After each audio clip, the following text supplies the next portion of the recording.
Jabret John. Ya, sedap. Gue agak bingung. Kenapa bingung? Tiba-tiba iya? Gue kenal sama lu udah lama. Sebenarnya gini Len, itu salah satu cara kita untuk menaikkan hormon kita biar semangat. Kenapa biar jadi semangat? hormon? Ya karena ini ada yang bikin semangat depan kita. Ih, enak dan nendang. Kopi kok Lucky Day. Sikat John. Yoi. Wih, kemarin gue dapat email. Apa tuh? Wih, kopi kola kita udah masuk nih. Iya. Kita gimana? Bisa. Apa itu? Kan ini Jebret John. Jadi apa aja bisa. Kan kita punya program banyak. Banyak, tenang. Ingat ya, ini Jebret John ya, Jebret John. Bedain sama program yang lain. Karena ini independen. Kita Iya. ntar akan punya IG sendiri, akan punya marketing sendiri, akan punya konten sendiri. Betul. Dan akan punya sponsor sendiri. Dan kita udah bikin manajemen sendiri. Iya, kita bikin manajemen sendiri. Kapan? Ya ntar lah. Lu, Terus manajemen buat kita berdua. ya buat kita berdua atau buat orang-orang yang Lo pengen. lihat ya kemarin, Apa tuh? Vincent Desta Kenapa dia? mengajak orang untuk pasang bendera merah putih untuk mendukung kemenangan di Piala Thomas. Widih. Vindes mengajak warga Indonesia untuk memposting bendera merah putih. Karena bendera merah putih tidak dinaikkan saat Betul. penyerahan Piala Thomas. Betul, tapi gue bukan mau ke sana omongannya. Apa itu? Yang mau gue omongin adalah begitu dia bilang posting, followernya ngepost semua nu. Wih keren, berarti die hard. Makanya, nah masalah kita coba udah berani belum kita nyoba begitu? Ya, kita coba yuk. Misalnya kita bilang ini kita Jebret John mengajak kalian, nggak ada yang ikutan. Nggak ada yang ikutan. Ya terkadang gitulah. Followers atau mungkin apa ya? Ya followers kita tidak pernah berbanding lurus dengan apa yang kita posting. Itu kalau kita memang belum kuat. Tapi kan lu tahu nggak sih atau lu nyadar nggak sih followers lu tuh sebenarnya nggak suka lu banget, tapi ada yang haters jadi follow lu juga. Iya tahu. Iya kan, jadi Banyak isinya tuh malah. persentasenya berapa tuh? Yang suka sama lu sama yang benci sama lu. Lu tahu nggak kira-kira berapa? Ya gue 75 lah. Lu 75 yang? Yang nunggu gue buat salah, yang nunggu gue buat dikomenin, yang nunggu Liverpool kalah, yang nunggu gue viral terus akhirnya dicaci maki.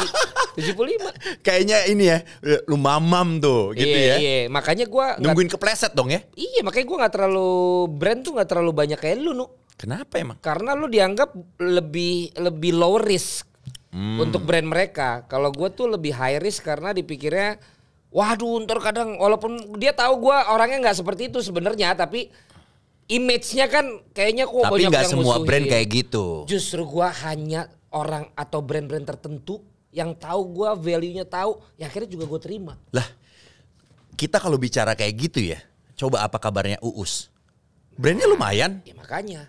iya kan? Iya. Banyak. Tuh. Banyak. Iya, dia kan dulu pas awal keluar dia mau ngeluarin apa? Enggak. Uus kan itu. Kalau kita kan Kopiko dong. Kopi Lucky Day. Kalau dia kan teh. Iya.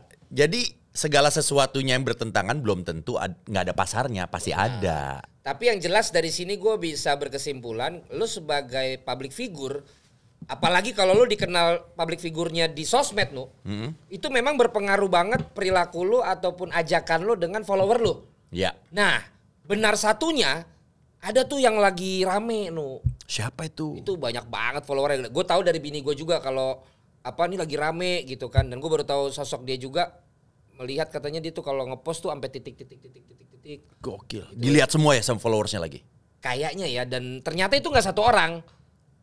Ternyata banyak selebgram itu yang seperti itu. Betul. Nah, betul. Cuma ya tadi kadang-kadang juga tetap kalau gue 75-25 mungkin dia 75-nya yang memang mendukung. 25-nya enggak, tapi tetap ada yang nunggu kepleset.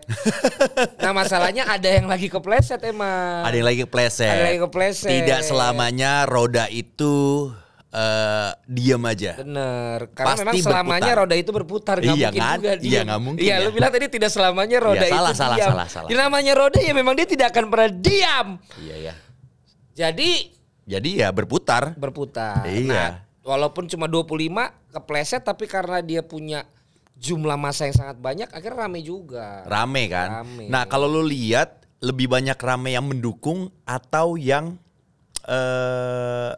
pro atau kontra?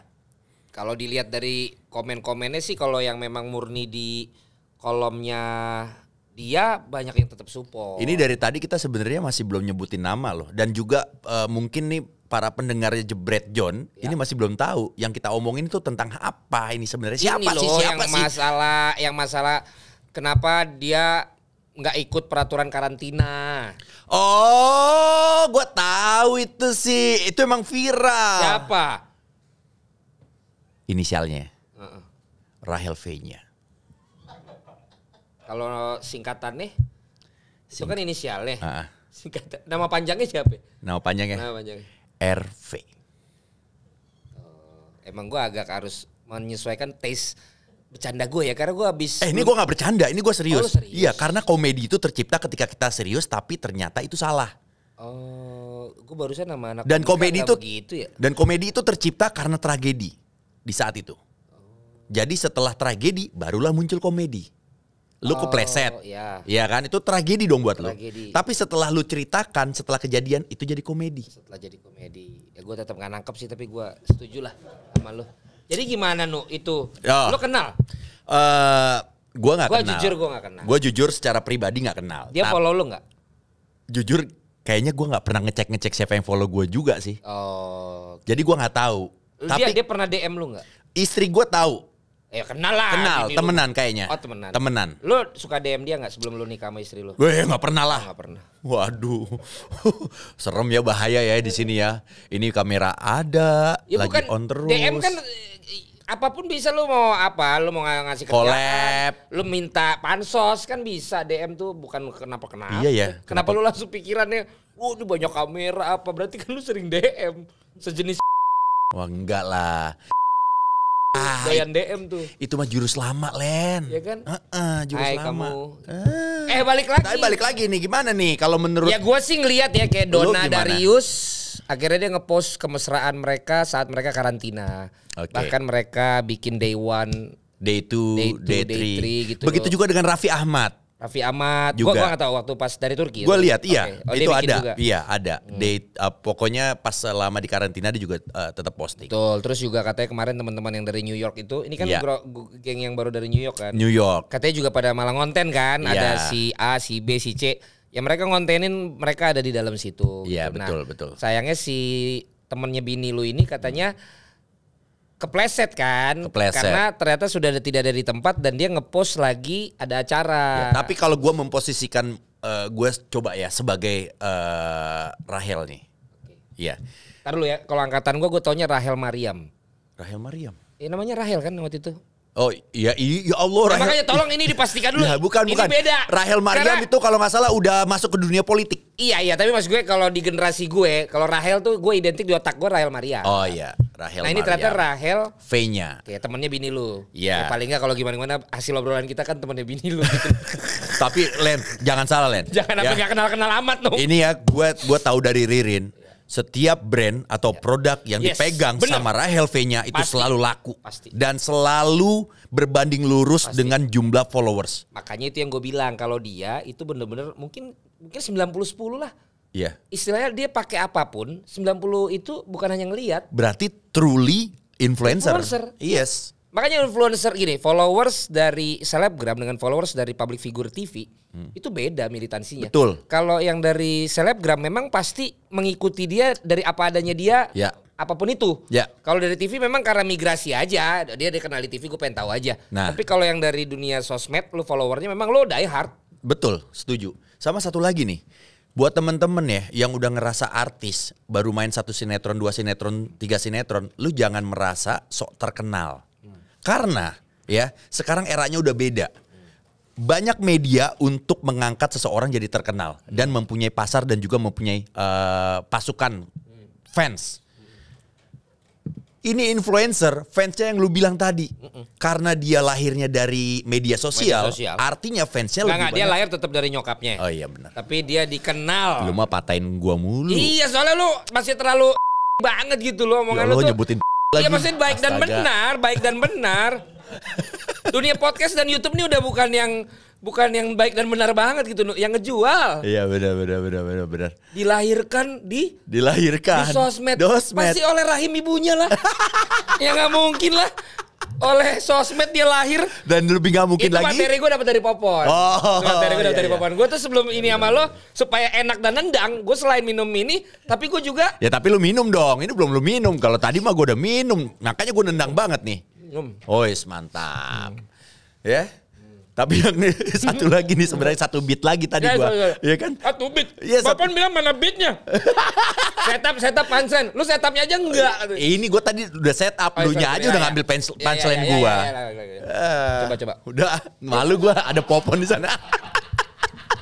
Nggak jadi ah. Kenapa Popon kesannya sama acara kita dia jago banget stand up ya? Iya ya. Di acara stand up orang dia kagak ada yang ketawa. Tapi menang mulu. Ya kalau itu ya faktor-faktor juri lah. Dia kan kenal banyak orang. Oh kenal orang dalam.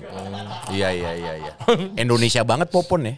Apa lu? Ya iyalah kenal orang dalam. Oh Indonesia kenapa? Ya kan begitu jalurnya dari dulu. Itu yang oknum. Oh oknum. Kalau yang enggak mah jujur. Lah salah satunya gini yang kasusnya. Emang lu masuk RCTI lu ke orang dalam? Lah gue enggak. Ya makanya berarti kan enggak semua. Enggak semua betul. Tapi berkaitan sama yang orang lagi kita omongin. Rahel V-nya. Kan di situ kan katanya ada indikasi karena ada orang yang mendukung dia keluar dari karantina. Oh ini kayak yang kemarin ketangkap juga di bandara ada yang kayak caloknya karantina ya. Betul. Yang lu bisa ntar pokoknya lu ikut gua, lu cuma sebentar lu langsung bisa pergi. Ya. Itulah. Indikasinya apa yang lu denger? Ya indikasinya ada oknum yang bekerja sama untuk meloloskan Rahel V-nya keluar dari Wisma Atlet. Tapi sebenarnya pertanyaan gua kenapa dia masuknya Wisma Atlet? Ya, gua juga itu. Itu pertanyaan dia gua. Kan bisa di hotel bintang 8. Betul. Bintang 7 misalnya. Setuju. Bintang 6. Buyar dong ah. Bintang 5. Waduh. Ya kan? Berat nih. Ya kan bisa kan? Bisa. Kenapa dia mesti di situ kan? Mesti di situ. Gua tuh lihat berita. Setahu gua gini. Itu. Dan setahu gua itu yang masuk Wisma Atlet itu adalah pelajar, TKW. Bener gak coba dicek tuh? Iya bener. Pelajar, TKW sama satu lagi apa? Lu kayaknya nggak yakin banget sama data-data yang gua punya. Nah, karena lu kalau data harus ada buktinya. Berarti kan pelajar, TKW sama TKI. Iya bener. Ya masa TKW-nya TKI nggak boleh? Iya boleh. Iya. Mungkin dia mungkin TKW. Karena dia kan baru kerja dari luar. Iya benar. Iya benar juga sih. Loh, ya. Benar. Yang gua apa ada? Benar. Dia kan baru kerja dari luar. Guys, jadi masuk akal tuh. Ya. Kan banyak yang nanya juga soalnya Len. Iya. Ya jadi perdebatan tuh di kolom komentarnya. Kok bisa masuk Wisma Atlet sih? Hey kawan. Dia kan habis kerja di luar. Iya dong. Jadi pulangnya jadi TKI, tenaga kerja. Kan dia wanita. Iya, Indonesia. Tenaga kerja. Ya, tapi enggak lah, itu kan pasti harus ada suratnya. Harusnya. Harus ada surat. Dia kan pasti dalam kunjungan yang enggak masuk TKI tapi kayak dapet undangan untuk acara tertentu. Jadi enggak termasuk kaitannya dengan itu sih. Nah, masalahnya lu pernah enggak kerja di luar negeri sejauh itu? Dapat undangan? Undangan di luar negeri? Iya. Oh iya dong. Wih, apa? Gue nge-MC di Malaysia. Luar negeri. Iya bener-bener. Gue mau ketawa tapi temen gue kasihan miris gitu ya. Iya kan? Iya bener sih. Malaysia luar negeri sih. Iya kan Malaysia luar negeri. Ya, tapi maksud gue Eropa gitu Len. Oh Eropa. Iya yang bahasanya udah beda. Orang artis-artis kita juga diundang ke Eropa tuh buat komunitas Indonesia. Iya bener sih. Jadi dia tuh pakai bahasa Indonesia juga nu. Bukan berarti dia langsung pakai bahasa sono. Itu tuh misalnya diundang perkumpulan pelajar Indonesia. Iya. Jadi mereka bukan pakai lu ke Jerman, lu datang pakai bahasa Jerman kagak. Siapa yang ngerti ya? Tetap bahasa Indonesia. Lalu datang yang undang orang bule siapa lu? Tapi jangan salah, kalau untuk pertunjukan seni itu beda lagi ceritanya. Kayak pementasan teater, itu banyak penontonnya. Pementasan peluncuran film-film, ya, perlombaan film internasional, itu penonton lokalnya juga banyak.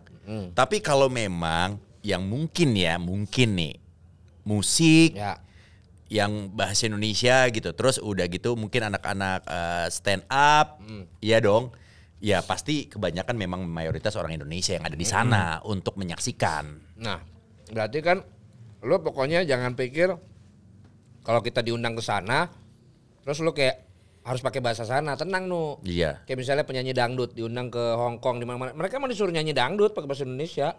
Nggak mungkin pakai bahasa lokal ya? Enggak dong, lama dong. Lo harus translate dulu dong. lagu lu. Kan ada Google. Ke bahasa lokal. Ya terus lu kira cocok sama nadanya? Lu kira gampang orang dia pakai bahasa Indonesia aja nemuin liriknya susah? Iya. Lu jangan ngalihin.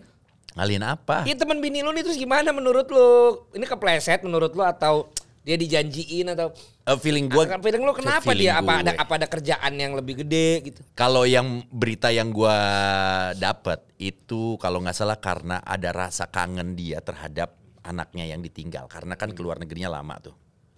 Dia udah buat statement ya? Dia sempat jadi bintang tamu di siapa ya? Rumpi. Bukan. Boy William kalau nggak salah. Oh, YouTube. Boy William ya kalau nggak salah ya, lupa gue. Boy William apa siapa ya? Jadi pokoknya berarti udah diakui juga. Iya, dia mengakui. Udah minta maaf. Dia minta maaf. Dia sudah mengakui, dia minta maaf. Cuma memang ada beberapa bukan tokoh sih. Orang-orang yang masih menyatakan itu salah dan harus mendapatkan punishment. Oke, nah itu pertanyaan selanjutnya. Kalau lo ngelihat tipenya kayak gitu, lo menurut lo gimana? Dia udah minta maaf, terus dengan permintaan maaf itu diharapkan dia bisa dapet keringanan kan? Tapi banyak orang yang kemudian minta untuk nggak boleh, salah ya salah gitu. Berat kan? Berat ini kalau dari sisi cek kemanusiaan. Coba, ayo kalau itu temen lo gimana? Kalau itu temen gua, ya pasti gua akan selalu berada di belakangnya. Oh nggak di depannya? Gitu, overlap. Nah. Ya, tapi sebenarnya ya kalau udah melanggar, ya harus ada dapat hukuman. Intinya itu. Kalau gua melihat yang namanya undang-undang kan diciptakan untuk mengatur masyarakatnya. Ketika undang-undang itu dilanggar kan ada punishment. Tapi ketika undang-undang itu peraturan itu tidak dijalankan dengan baik, nanti ada pengecualian.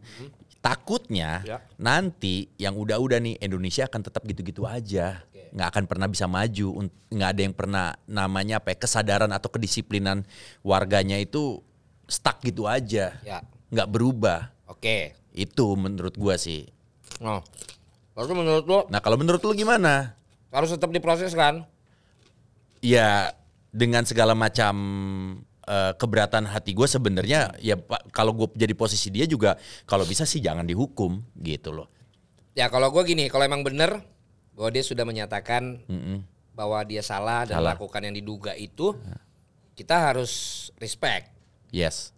Bahwa dia mengakui kesalahannya. Betul. Tetapi untuk membuat masyarakat melihat dan followernya juga melihat karena dia influencer. Dengan adanya efek jerah lah apapun itu ya, menurut gue juga tetap harus dilakukan karena apa yang ia sampaikan itu tidak membuat unsur bersalahnya tuh tidak terjadi. Betul. Gitu loh. Jadi mungkin nah ini juga mau gue bahas. Selalu ditulis di headline itu terancam pidana. Waduh. Terancam pidana penjara. Apakah segala sesuatunya itu harus di situ akhirnya gitu loh. Tapi kayak lu kan sorry nih gue potong nih. Kayak lu kan pernah punya masalah juga tuh sama salah satu netizen. Nah, berhubung ada bukan negosiasi ya. Kayak komunikasi tuh dalam bahasa hukum apa tuh namanya Len? Mediasi, astaga. Adanya mediasi di antara kedua belah pihak dan terciptalah beda. Coba lo dari orang hukum, coba lo kasih tahu bedanya di mana? Gua sama orang itu secara perorangan.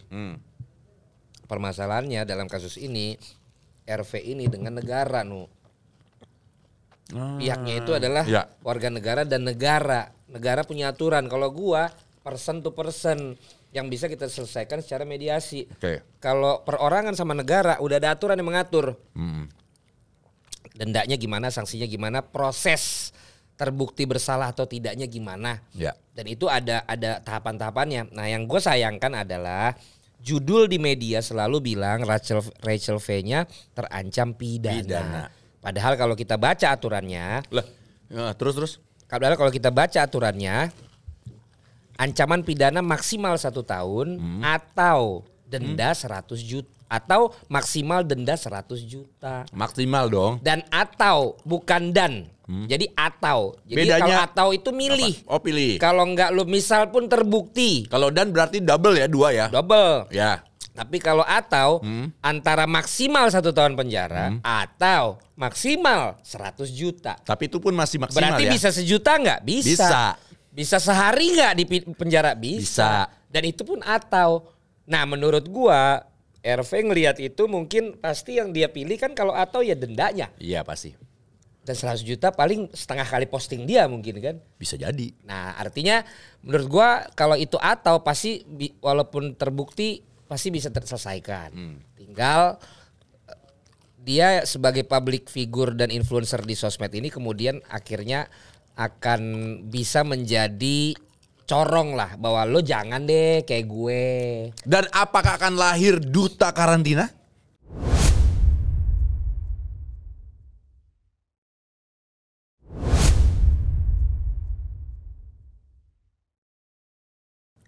Itu yang mau gue sampaikan tadi.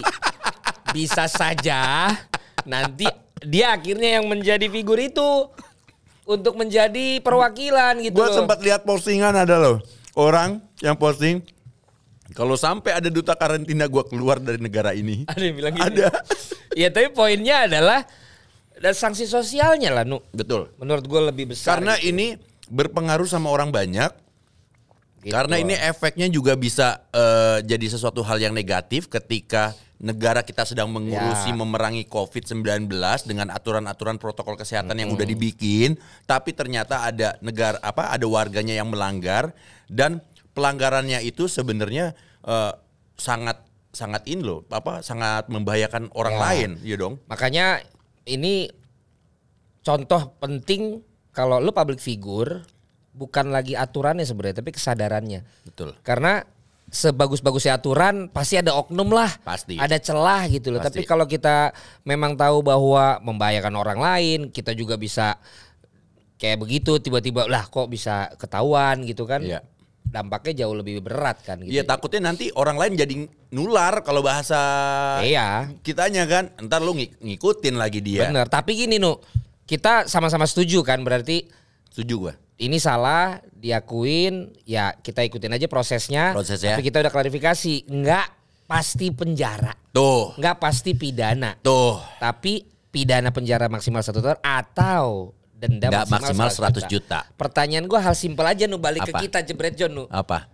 Lu pernah nggak ngakalin begitu juga? Hal-hal kecil atau hal besar, coba janganlah kita ngakimin orang. Padahal kita juga pernah ngakalin, cuman nggak ke gap aja. Betul. Terus follower lu nggak sebanyak itu, jadi nggak terlalu rame gitu. Betul. Lu pernah nggak ngakal-ngakalin aturan gitu coba? Jujur ya, dalam skup-skup yang kecil sebenarnya pernah lah. Gue namanya manusia, gue bukan orang suci atau bukan orang yang sangat. Pasti tidak pernah ada yang bilang lu orang suci. Iya, enggak. Ini gue coba, gue lagi nyusun kata-kata. Oh iya, sorry gue patahin lagi. Ya makanya. Sorry. Ya lanjut. Yang Jebret John doang yang udah begini nih. Ya. Partnernya dipatahin terus. Iya. Oke, lanjut. Lupa lu mau ngomong apa ya? Iya. Lu pernah melanggar nggak? Pernah melanggar dalam skup yang ya nggak apa-apa. Ya, tapi menurut gue itu salah satu pelanggaran yang gue terabas. Apa? Misalnya kayak parkir. Dalam parkiran itu gue nggak boleh masuk karena itu kayak buat direksi atau parkiran khusus. Pokoknya itu ditutup gitu. Nah, dengan member face, gue coba membujuk orang yang punya kuasa di area parkir itu, boleh nggak saya parkir di situ? Karena kalau di sana jauh Pak, boleh dong gitu. Akhirnya dikasih, ya dia baik sama gue kasih kebaikan juga ke dia gitu loh. Berupa beras 3,5 liter. Oh. Ya, gila lu ya, duit lah, uang duit. parkir, iya tapi lebih gitu Ya. aja. Nah dengan begitu, gue ngerasa sebenarnya nggak boleh, itu nggak boleh, itu bukan haknya gue untuk ada di situ mobil gue. Itu yang pernah gue lakukan. Masa seringan itu? Seringan itu aturan yang pernah lu coba akalin gitu. Coba pikir lagi Nu.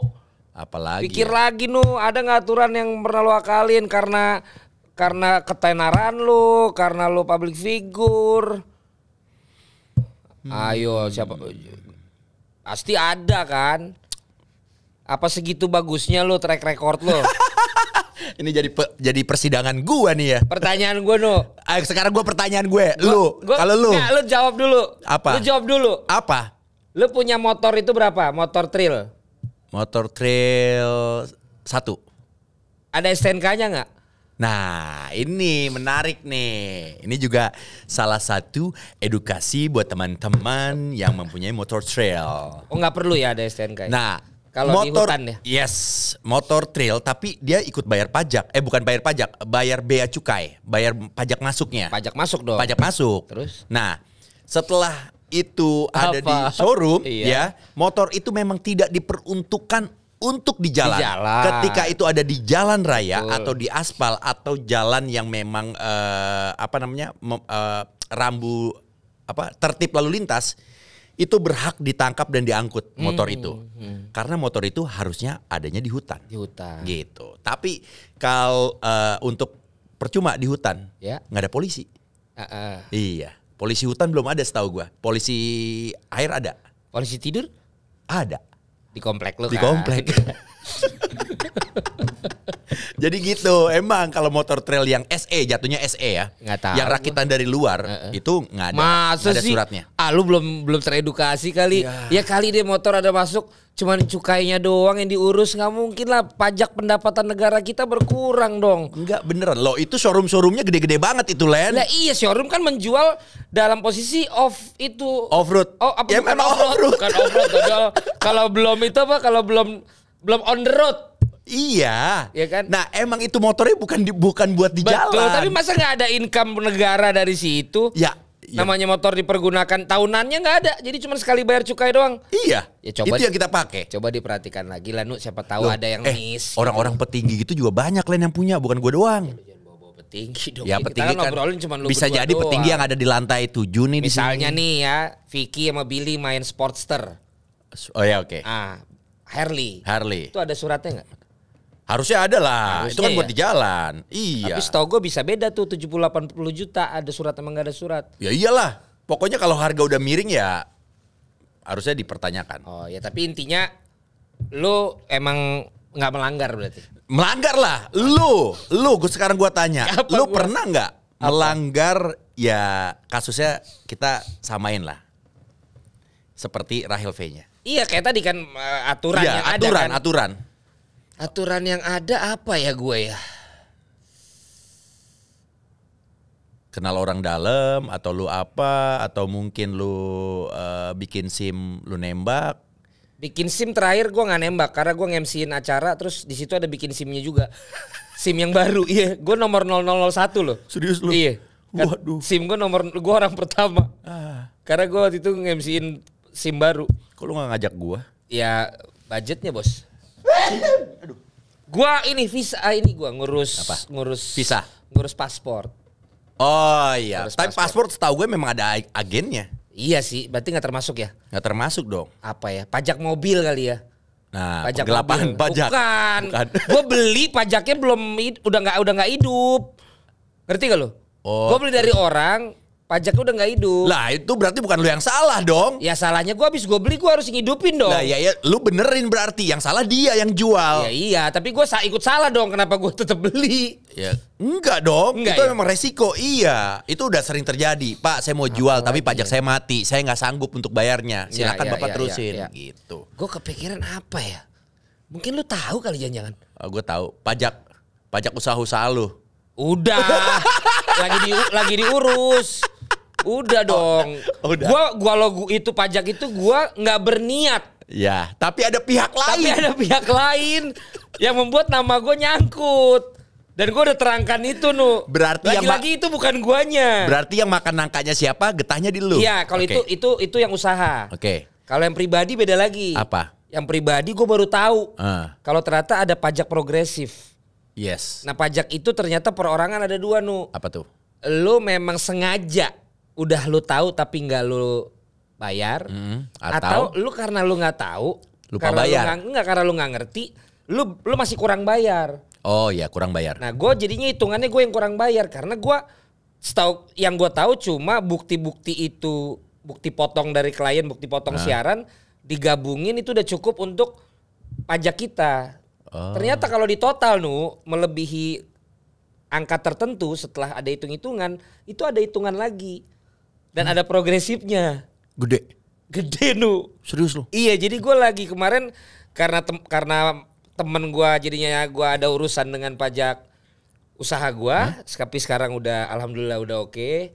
Nah satu lagi pajak pribadi gue lagi kita proses juga karena gue juga akhirnya gue terangkan gue nggak tahu kalau gue pikir cuma butuh bukti bayar doang, bukti potong. Bukti potong. Ternyata yang dari TV atau dari klien, agency. Jadi lu sekarang udah tahu nih proses tahap bayar pajak untuk usaha dan pribadi. Tahu, tapi gue hebat banget ya. Jadi gue bukan ngomong kejelekan orang di pertama, tapi gue sampai sekarang yang pribadi pun gue lagi dalam proses ngeberesin. Karena akhirnya ada yang udah gue bayar, ada yang gue minta untuk dikalkulasi, terus gue bilang ya gue menyampaikan ini bahwa kira-kira bagaimana nih gue bisa selesaikan dengan sekaligus gue nggak ada dananya gitu. Gokil. Jadi sejauh ini lu sangat menghargai yang namanya pajak, terus udah gitu juga lu ngerti yang namanya pajak. Oke, buat departemen pajak tolong diangkat jadi ambasador pajak. Gue harus terangin dulu. Apa? Gue tahu pajak restoran segala dengan hitungannya juga setelah gue ketipu. Gue dibohongin, akhirnya gue belajar karena gue dapat surat pemeriksaan. Jadi gue akhirnya belajar. Kalau nggak dapet, gue pikir semua udah beres karena gue nggak punya prinsip yang lu jangan bayar pajak, lu manipulasiin pajaknya, nggak ada. Di report ke gue pajak resto gue udah beres. Itu satu. Berarti lu ditipu. Nggak lama dari sini, dari pajak perorangan gue datang juga surat. Oke. Nah kalau dari sini sama gue karena ketidaktahuan, gue pikir intinya gue cari bukti potong, karena begitu surat itu datang langsung gue keliling kan TV, agency semua yang pernah waktu itu belum kirim bukti potong, gue mintain tuh, gue kasih lah ke bagian pajak, kan kita punya pajak representatif di tiap kantor. Betul. Ya itu dikajarin lagi gue, ternyata Pak bukan gitu. Ternyata dari semua itu juga kalau ada lebih dari tertentu ada progresif 3 Wah, 50 juta 5% ya. Terus 200 juta 20% kalau gua nggak salah ingat. Masih tetap di atas 500 juta lo kena lagi 30%. Jadi kalau di total tuh banyak Nah makanya apalagi lu. Jadi akhirnya gue belajar mau nggak mau kan. Akhirnya gue belajar mau nggak mau. Ya udah dan gua mengakui, makanya gue berani ngomong di sini. Gue bilang oke Pak, emang saya berarti gini, apa yang harus saya lakukan. Gue yakin negara pasti mencari solusi dan membantu gue. Makanya sekarang seperti yang Ibnu bilang, ya kalau memang ternyata saya dibutuhkan negara untuk menceritakan pengalaman saya ini kepada seluruh warga negara dalam hal penghasilan usaha UMKM-nya maupun juga perorangannya, saya siap Pak. Saya siap. Oke. Yang penting tolong Pak, ampuni saya, jangan juga ini Pak, kasih saya kesempatan Pak, waktu Pak, ya karena saya akan menyelesaikan. Wah, luar biasa. Abis ini gue dicari langsung gara-gara lu. Tapi gue jujur, gue yakin kalau gue jujur, kalau gue terbuka dan itu bukan karena kelalaian, tapi karena ketidaktahuan. Masa sih negara langsung menghukum orang? Enggak lah, namanya pajak kan kita juga akhirnya tahu gitu. Ya jadi itu ada bukan dua sih, dari 2 cerita yang kita tangkap nih dari lu dan juga gua. Dan bersangkut ada keplesetnya lah Pak, ya dan apa namanya dan sangkut pautnya sama kasusnya Rahel V-nya. Jadi semua orang itu pasti ada pernah berbuat salah. Tapi berbuat salahnya ada yang sama negara, ada yang sama personal, secara, ya kan? Atau atas dasar ketidaktahuan. Itu juga terkadang sosialisasi aturan itu juga nggak nyampe, baik dari kitanya yang kurang cari tahu, atau mungkin karena memang sosialisasi aturan itu yang emang tidak pernah disosialisasikan. Nah makanya, tapi memang ada nah ini gua kasih tau lu juga nih, ada dalam prinsip hukum, kalau sebuah aturan sudah dikeluarin, masyarakat dianggap tahu. Nah itu tuh yang selalu kayak di pikiran gua gini, Len. Itu peraturan kapan dibuat? Udah dibuat loh, kok kita nggak tahu? Makanya. Terus pasti langsung dibilang ini, ya nggak googling aja. Nah itu sebenarnya gimana sih? Pasti mereka udah ada yang namanya program sosialisasi, tapi yang nggak nyampe ke kita, intinya kan itu kalau menurut lo kan. Gue nggak pernah denger gitu. Itu. Nah ketika itu terjadi ya tadi gue bilang kalau prinsip hukumnya belum berubah ada namanya tuh bahwa lu dianggap sudah mengetahui itu gitu loh. Nah makanya dari sisi lain ketika terjadi pelanggaran akan itu biasanya pemerintah tadi nggak serta-merta langsung tang kayak kemarin. Kan kita ganti-ganti mulu nih masalah ganjil genap. Ya, betul. Tapi kan ketika akhirnya mulai lagi kan ganjil genap yang tahap pertama disuruh muter balik doang. Ya. Itulah bagian dari sosialisasi. Makanya cuman muter balik. Betul. Ya kan kitanya semangat. Ada yang gak semangat kan. Pasti. Tapi begitu akhirnya denda lu yang langsung gak semangat kan. Iya, langsung kan ngegas kan. Kadang-kadang suka kalau orang gak tahu tuh, Bapak nih, saya nggak tahu kapan disosialisasi. Nah, padahal ada. Dan ya itulah pada bapak-bapak polisi lalu lintas juga kadang kita marah-marah. Gue pernah training kan, yang kita nggak tahu kan mereka berjam-jam itu Betul. Lumayan Betul. Berdiri. Terus kadang katanya ada yang ngeludahin. Aduh. Ada yang apa gitu. Terus misalnya plat nomor tertentu. Ya. Dia ngerasa bagaimana gitu. Jadi gue juga berusaha empati lah. Ya udahlah makanya kalau emang ini paling gue bilang Pak mau siaran Pak. Iya. Oh berarti lu itu ya pelanggaran yang lu buat ya? Kan? Iya tapi urusan akhirnya dia kasih izin apa enggak kan urusan si bapak. Tapi jujur gue juga pernah ngelakuin itu. Iya gue usaha. Pak saya mau siaran Pak. Siaran apa? Siaran Bayangkara. Maaf ya Pak, tapi saya jujur nih. Saya mau siaran Pak. Iya. Urusan nggak bisa kamu gini. Ya udah deh Pak, ya udah. Tapi namanya usaha kan. Nama usaha boleh aja. Ya udah kamu jalan. Ya udah Pak, boleh atau silakan Pak. Ya, nah terima kasih, itu Pak. yang gua mau